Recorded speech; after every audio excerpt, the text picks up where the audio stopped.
आज मैं इस बात का पक्षधर हूं, मेरी पार्टी इस बात की पक्षधर है कि तमाम किसानों पर इस आंदोलन के दौरान अगर मुकदमे जो दर्ज हुए हैं वो वापस होने चाहिए। हमने पीछे बड़े खुले दिल से कहा था कि कानून वापस भी होने चाहिए और बातचीत किसानों की और सरकार की होनी चाहिए। मैं बड़े खुले दिल से कह रहा हूं कि एमएसपी पर कानून बनना चाहिए। एमएसपी हर किसान को उसकी फसल की लागत मूल्य पर मिलनी चाहिए। बधाई देता हूं, सलाम करता हूं, नमन करता हूं उन किसानों को जिन्होंने अपनी लड़ाई लड़ी और यहां इसके अंदर उनकी जीत। हरियाणा प्रदेश के अंदर दुष्यंत चौटाला 11 फसलों पर एमएसपी दे रहे हैं। इस देश में कोई भी ऐसा प्रदेश नहीं है जहां पर इतनी फसलों पर एमएसपी मिल रही है। इस बार बड़ा प्रश्न ये था कि कॉन्फिडेंस में नहीं लिया गया, उनसे बिना पूछे उन पर ये थोपने की बात कही गई। आज चलो वो वापस हो गई। मैं सबसे पहले सलाम करता हूं किसानों के इस बड़े आंदोलन को जो शांतिप्रिय तरीके से हर तरीके का प्रयास हुआ, पॉलिटिकलाइज करने का भी प्रयास हुआ, उसके बावजूद किसानों ने इस मुहिम को भटकने नहीं दिया। किसानों का जो एक लंबा आंदोलन चल रहा था, समाधान रूपी किसानों के लिए 3 कृषि कानूनों को जो पीछे केंद्र की सरकार लेकर के आई थी और लंबे समय से सुप्रीम कोर्ट के अंदर ऑन होल्ड चल रहे थे, मगर क्योंकि आंदोलनरत किसान काफी लंबे समय से हजारों लाखों की संख्या में अनेकों स्थान पर और समूचे राष्ट्र में नहीं बल्कि दुनिया भर में भी अलग अलग जगह से इसके खिलाफ आवाज उठ रही थी, सारी चीजों को ध्यान में रखते हुए उन तीनों कृषि कानूनों को देश की केंद्र की सरकार ने, देश के प्रधानमंत्री मोदी जी ने वापस लेने का फैसला किया। ये जो फैसला है जननायक जनता पार्टी की तरफ से हम सब लोग इसका स्वागत करते हैं। ये स्वागत योग्य फैसला है।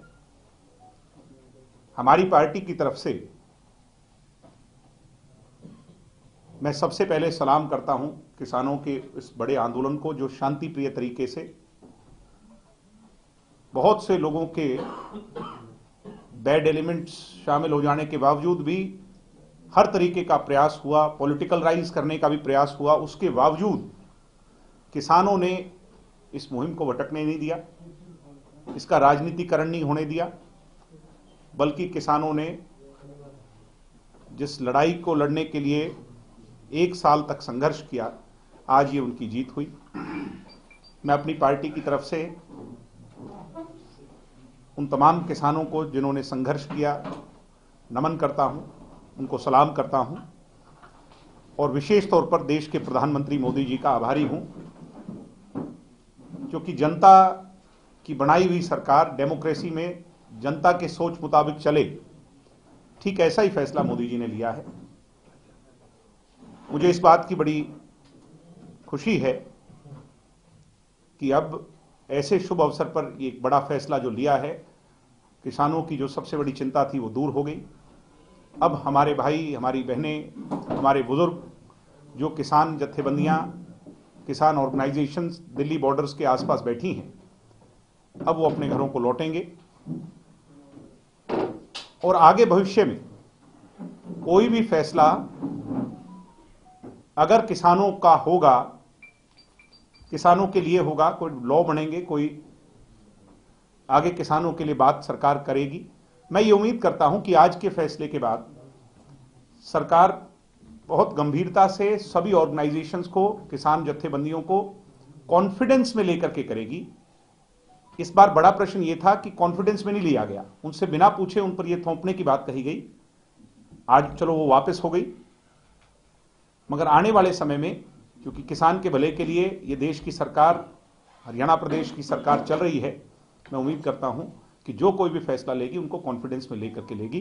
मैं फिर से आभारी हूं मोदी जी का, मैं आभारी हूं हमारे नेता आदरणीय दुष्यंत चौटाला जी का, जिन्होंने पिछले 1 वर्ष में अनेकों बार दिल्ली का दौरा कर किसानों की आवाज केंद्र नेतृत्व के सामने रखी, केंद्रीय कृषि मंत्री जी से मुलाकात की, 3 लोगों की जो कमेटी मिनिस्टर्स की थी उनसे मुलाकात की, देश के गृह मंत्री से मुलाकात की, देश के प्रधानमंत्री से मुलाकात की और इन विषयों को बड़ी मजबूती से किसान के हिसाब से रखा।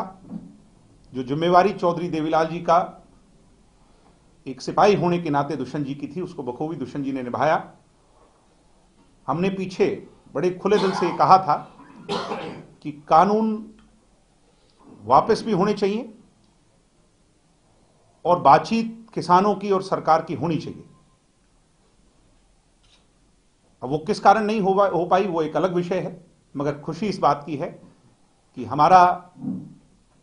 हमारी भी जो नीयत थी, जो हमारी सोच थी कि किसानों की इस बड़ी समस्या का हल होना चाहिए, आज वो हल हो गया। ये हम सब के लिए, ना केवल पार्टी के लिए, बल्कि हम स्वयं किसान हैं, किसानों की पार्टी है, इस फैटर्निटी से जुड़े लोगों के लिए, लाखों करोड़ों लोगों के लिए एक शुभ खबर, एक खुशी की खबर लेकर के आया है।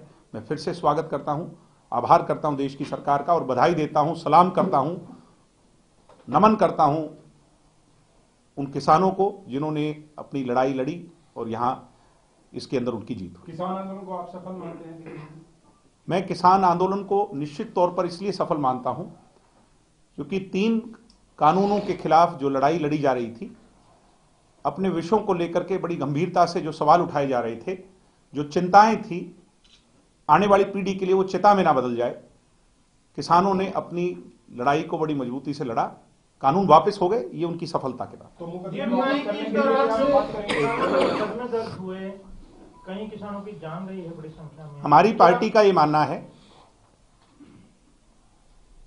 कि तमाम किसानों पर, और आज से नहीं, आपको याद होगा जब सबसे पहले कुरुक्षेत्र में लाठियां चली थी तो हम उन सभी पीड़ितों से जाकर मुलाकात कर करके, यहां तक कि बुजुर्गों पर जब लाठियां चली थी तो हम उनसे माफी भी मांग करके आए थे, क्योंकि हम सरकार का हिस्सा हैं। आज मैं इस बात का पक्षधर हूं, मेरी पार्टी इस बात की पक्षधर है कि तमाम किसानों पर इस आंदोलन के दौरान अगर मुकदमे जो दर्ज हुए हैं वो वापस होने चाहिए, हम इस बात के पक्षधर। और एक दूसरा इसी में विषय है जी, जिस तरह से मुकदमों की आप बात करते हैं, कई लोगों ने इस दौरान किसानों की जान गई है इस आंदोलन के दौरान। क्या अब ये मांग उठ रही है कि उनके परिजनों को सरकारी नौकरी निश्चित तौर पर मांग उठाएंगे सरकार से? निश्चित तौर पर जिस बात को स्वयं केंद्र की सरकार ने, प्रधानमंत्री जी ने आज मान लिया, कानून वापस ले लिए और देश का सबसे बड़ा ओहदेदार जब क्षमा याचना करे तो निश्चित तौर पर यह आंदोलन और इसमें जो सैक्रिफाइस हुआ है उसकी कॉम्पनसेशन भी होनी चाहिए। जो ये एमएसपी का कह रहे हैं कि एमएसपी का कानून बने, क्या आप भी इसके पक्षधर हैं कि एमएसपी का कानून बनना चाहिए? मैं तो इस बात का, और मैं क्या, मेरी पार्टी इस बात की पहले दिन से पक्षधर है। मुझे हैरानी होती है कि कुछ लोग आज ये कह रहे हैं कि एमएसपी पर चर्चा क्यों नहीं हुई। मैं बड़े खुले दिल से कह रहा हूं कि एमएसपी पर कानून बनना चाहिए। एमएसपी हर किसान को उसकी फसल की लागत मूल्य पर मिलनी चाहिए। इसके लिए हरियाणा प्रदेश के अंदर दुष्यंत चौटाला 11 फसलों पर एमएसपी दे रहे हैं। इस देश में कोई भी ऐसा प्रदेश नहीं है जहां पर इतनी फसलों पर एमएसपी मिल रही हो।